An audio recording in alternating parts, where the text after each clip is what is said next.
what it says to me is that this tweet has been flagged for being inciting violence and being abusive and targeted harassment. That's what the notification said to me. And then it said that, do you want to delete it or do you want to appeal? And I said, appeal. And I wrote down, my reasons for not wanting to delete it, because I did not agree that I was inciting violence, nor was I engaging in targeted harassment. Right. But then while they're processing your appeal, you're locked out of the system. So you can't get on. So so the aftermath, when Black women started to ride for me and start to get attacked themselves, and I didn't see that, because that early I was already out. Right. And I was out for almost a week after. So everything I saw happening on Twitter was secondhand through my partner, Dr. Syria Lang. And she was the one kind of reporting to me what was going on. And, and of course, at this time, I had already had calls from, my administrators and things like that, saying that there would be a response. They didn't tell me what the response would be, but definitely this has come to the point that they've seen it and they're going to have to respond to it. And I said, and I also, at that point explained to them my perspective and where I came from, and what the British monarch had done, and what she represented, and what I was, the truth I was telling, and how I was speaking from not just my pain, but the collective pain of my family and Absolutely. my broader Igbo people. So, I told that to them, and then they said, okay, and that was it. Whatever else I heard from them was when I was hearing it on the news along with everybody else, or Absolutely. when I saw the statement being released, etc. Absolutely. And so I had two more questions, and I want to open it up. Has this experience changed the way, because like you said, you kind of go in, you use Twitter, you kind of almost like prepare, like you said, to teach when you go in there. Has this experience changed the way you're looking at engaging in social media, or do you intend to continue to engage in the way you have? So even in this, my most intense moment on social media, fundamentally, more than I am anything else in this world, more than I am a mother, more than I am a researcher, more than I am a sister, a community member, I am a teacher. And if I'm going to do anything, I'm going to teach. Right. And even in that very intense moment of profound pain and my outburst, my emotional outburst of deep, deep pain, I was teaching. I followed up explaining that there was a genocide against the Biafra people. Right. Right. The who were trying, the Igbo people who were trying to form an independent nation of Biafra. They wanted to be separate from the country that the British Empire had imposed on us, which was this country of Nigeria, where they kind of took a bunch of independent nations who don't have anything to do with each other, don't even speak each other's language, don't relate. Many of them were even enemies and warring at the time, smushed them all together and drew these arbitrary lines around them and called them countries and named those countries. Right. And then said, now y'all get along and do a country for us and be a union for us. And then go through, contentious, bloody independence processes that never really yield any real independence. You're still part of a commonwealth afterwards. True. And you have the eternal meddling in your affairs and the eternal extraction of your resources and the eternal fomenting of divisiveness and infighting in order to be able to control you. This is what an oppressor does, a colonizer does. These are tactics and strategies of dominance. Right. We were subjected to that as a larger unit of Nigeria. And then when the Igbo people said, we want our own thing, let's go and do that, Well, it so happened to be that the territory that this new country of Biafra was going to be in included very, very rich oil reserves. And the British were not going to let go of that. Wow. And the people that they had put in power, you know, their puppet Nigerian governments weren't going to do that either, because they needed it for the Nigerian project. Right. And Britain needed it for its own interests and uses. So Great Britain got directly involved in this civil war and in the war for independence, and decided that they would do everything to make sure that Biafra did not go. Wow. And this everything meant directly funding genocide of the people of Biafra. This is what happened. This is the historical record. I'm not saying anything that's in doubt or in question, right? Yeah. Even when it was happening during this period of 1967 to 1970, the BBC themselves were producing documentaries decrying it, covering all the protests that were happening Wow. in Great Britain. This is recent. Yeah, this is very recent. My sister, for example, is turning 60 this month. And my sister was alive at that time. She was like 5, 6. Right. My other brother was alive at the time, and my second brother was in my mother's belly. She was pregnant during this time, running from village to village to escape the bombs that they were throwing at villagers. So when we tell you that 3 million people, some people have said up to 5 million, 6 million, or some people quote low. So the sort of average agreed upon number that you really cannot contest is about 3 million. When you think of a Holocaust, Right. this is a Holocaust. Absolutely. Now, the Holocaust that we typically were most familiar with is the most famous one against the Jewish people, Yes. where 6 million of them were massacred. Absolutely. So at the most sort of conservative estimation, they did half of us, Right. half that number. Civilians, these are non-combatants, and more than 1 million children alone starved. Wow. The British paid for that. And Queen Elizabeth II was ruler. She was monarch at that time. This was the government that she was supervising. Now, I don't buy this notion that she was just a statue, if you will. I was going to ask you that question. Or You're reading my a mind. decorative plant. Right. Or, some kind of, I don't know, tchotchke sitting on the shelf. Right. This was a ruler. This was someone, the very crown that she had on her head, signifying the fact that she's a monarch, was made from plunder, Right. diamonds, blood diamonds. Absolutely. So the throne that she's sitting on is a throne of blood. So you cannot say that she was just this little old lady or this figurehead that really had nothing to do with anything, and it was just the British government that were making their deals and, governing however they would, without relating it directly to her, because she directly benefited her very position as a monarch, the palace that she lived in, the opulence, the obscene levels of wealth that she enjoyed Absolutely. were all paid for by our blood. And I don't say this figuratively, and I Right. don't say this as something that, this long remote past, let's say, of human enslavement, which on my mother's side, she's from Trinidad, my ancestors over there were enslaved by the British. I'm talking about recent living memory of people still alive today. Her money, her government funded our slaughter. And people expected me to be calm or to be, I don't know what they expected. Right.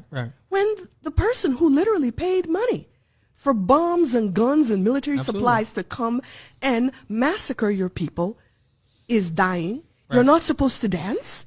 What's the reaction to that? I remember when we found out that Osama bin Laden was killed, and Americans celebrated, right? Because they held him responsible for 9/11, which just passed, and that terror that occurred, and those 3,000 or so people that died. Yeah.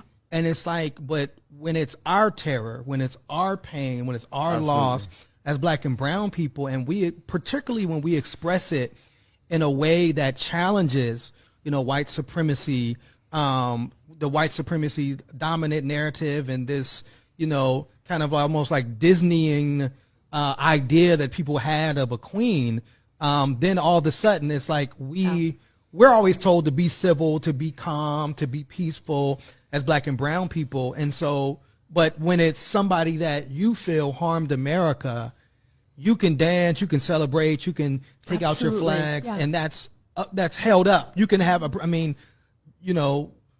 lynchings were celebratory things in the history of the United States of America, where they would have a parade and party and take children. Right. An entire family would go and enjoy the spectacle 100%. of murdering Black people. 100%. So, my last question is, a support petition has been produced. Yeah. 4,000 or 5,000 people have signed this petition. So when you see that support, just how do you feel in that moment? It felt so good, right? Especially since I was locked out of Twitter, Right. Battling this suspension, and having my account, temporarily suspended. And just seeing the outpouring of support from people who may or may not have agreed with how I expressed my pain, but certainly believed that I had a right to do it. Absolutely. In however I did it. And that was so important to me. And it was wonderful to see that, because not only that letter with, 4,000, 5,000 signatures, was like fellow of academics, academics, journalists, students. exactly, people in this country, in the United States, and around the world. And it wasn't just academics, it was professionals, it was Right. community members, students, all sorts of people were there saying, we got your back. Absolutely. Now, once again, they were not endorsing what I did or the words that I use, but they were endorsing my right to speak my truth and to speak my pain and not be terrorized and abused and violently targeted for it when Jeff Bezos put that target on my back. Absolutely. And then, in addition to that letter, there was also a letter from my colleagues at my university, other faculty, staff, other employees, with more than 100 names on that letter as well. And then another letter from students Wow. at Carnegie Mellon who filled, last time I looked, like 8 pages of signatures, and not even on a list form, in like block text, Wow. one after Wow. the other, thick. Beautiful. And even on campus, they spray painted on sort of the main quad. There's this wall, this white wall, where they spray painted RIP colonialism on one side, and on the other side, let her speak. These were Carnegie Mellon students who did that.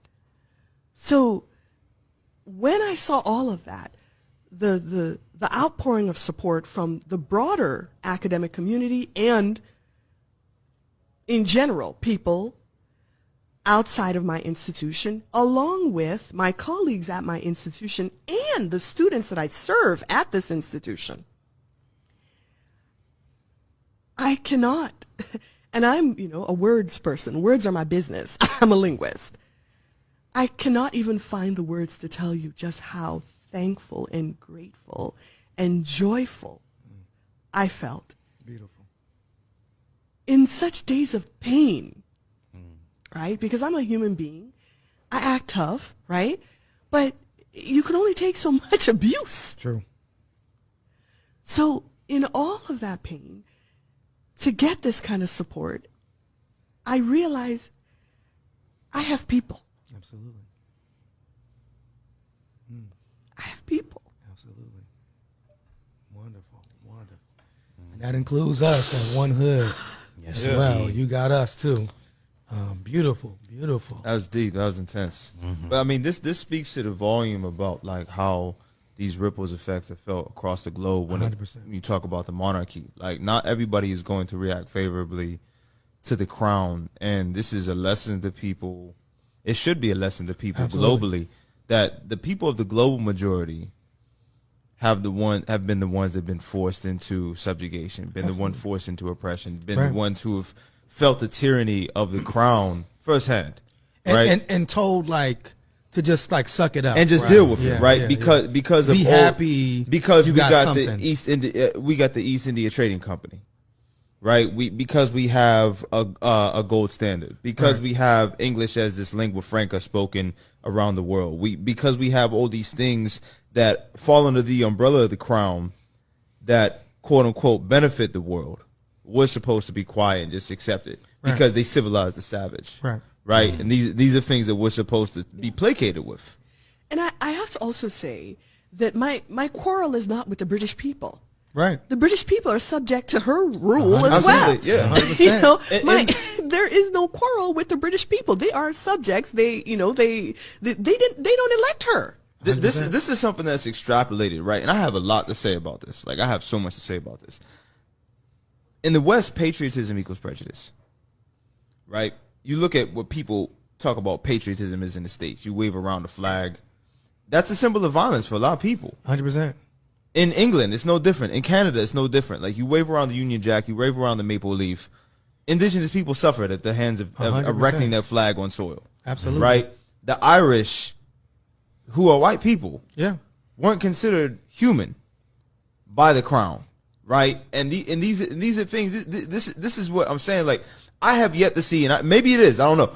Maybe you can tell me. I have yet to see the conversation where people are backlashing and slandering the Irish people for speaking out against the Queen. Has anybody? Has it come up online at all? I mean, I think I haven't seen it. I mean, I saw like, you know, but I'm not on Irish Twitter. I'm on Black Twitter, so I saw and that's another thing. The response of Black Twitter, and just speaking to what you said, I learned a lot. I didn't know like the word loot is an Indian word. Pajama. Cummerbund, veranda. But that like it was like attributed to the fact that they took so many diamonds from India. They looted. Right. And so I think of course I laughed, when you had mentioned what you said about Prince Harry. It reminded me of the tweet that somebody had said about the Queen, like never having to pay rent. Yeah. And like, basically was just like, you're just living off vibes, right? You know what I'm saying? And then they dragged me for calling him jobless. Right. They said, this was the tweet. Can't stop thinking about how that lady lived nearly 100 years, never had a job, never paid rent, just lived off public dollars, stolen wealth, and vibes. We've never seen anything like her. She just might be the greatest grifting parasite the world has ever seen. And it's like but again, it's like part of what makes social media dope is that people who like, if there was no social media, all we would see was mainstream media, this kind of celebration of mourning, we wouldn't hear the other side. And somebody like me who knew a little bit, but I didn't know about Biafra. Like I didn't know about these things. So I have 50 more million questions, but I do want to pass it to Treble and Miracle as well to kind of hop into the conversation. So I don't have a question. I have more of a statement. And my statement is about how your specific case, especially with Jeff Bezos jumping into the conversation, but not criticizing the Irish celebration of the death of the Queen, right, goes to show it's like another piece of evidence for the fact that black women are the most disenfranchised people in this country. Right. He felt it easier to come at you than it would be to come at the Irish people, literally dancing on social media to the occasion. Absolutely. You know what I'm saying?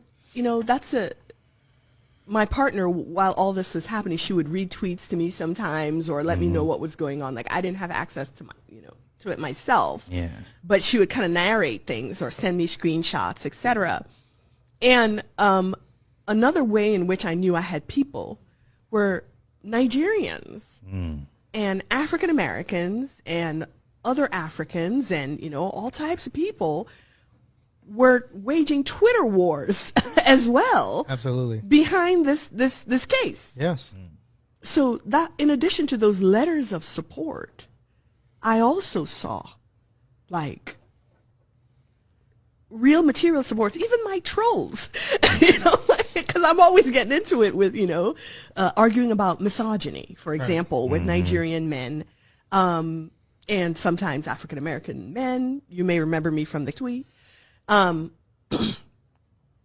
misogyny, you know, struggle has made me like some firm enemies and trolls, right? And even those joined up to go around to be there as soldiers, if you will, underneath whoever was coming to say. And to how did they do it? Not by, you know, abusing, but by facts. They would post links, they would post videos and saying, this is the information you are lacking to understand where she's coming from. And we agree with her because we share this story as well. Alaibo. Alaibo is the name of, like, it's the Igbo name for like our land. You know, Ala meaning like our mother's breast, kind of. This is our turf. And Igbo land, like, came hard because this was our story. And this was our collective pain. And I was talking about it. Beautiful. But that was, you know, African Americans as well. Like, Black Twitter for me is not just African Americans. Black Twitter for me is also, you know, just Black people in general on Twitter. And so the African American subsection of Black Twitter was also like riding hard, taking huge hits as well, especially the outspoken Black women, the feminists who came, right? So I was hearing this, like I wasn't seeing it, but hearing it kind of vicariously, and also feeling that there was a lot of support in the letters, but a lot of support sort of in, you know, on ground as well, where these battles were happening on Twitter, on Facebook, and elsewhere. I do find it fascinating that you engage, because I don't think people probably just engage you not knowing that you're a professor of like applied linguistics. But what I wanted to say is, you know, here in Pittsburgh, this was deemed one of the worst cities for Black women to live. And for me, the legacy of the Crown is that statistic is that anti-Black, they globalized anti-Blackness. So when people talk about like why pick these Black women, it's because the Crown helped through media in their campaigns to say like Black people did not matter, whether it's here in America or in the African continent or in the wider diaspora, is that like Black pain, Black people do not matter. Absolutely. And so if you want to build up your brand, you dog out Black people. That's it. I mean, look at how their media treat Meghan, right? Meghan Markle. Absolutely. And the viciousness they reserve for her. You know, and she talks about how the fact that her, you know, her heritage and her appearance as a light-skinned biracial, you know, person, had before shielded her from a lot of this. But she didn't really hit that racism till she encountered the British.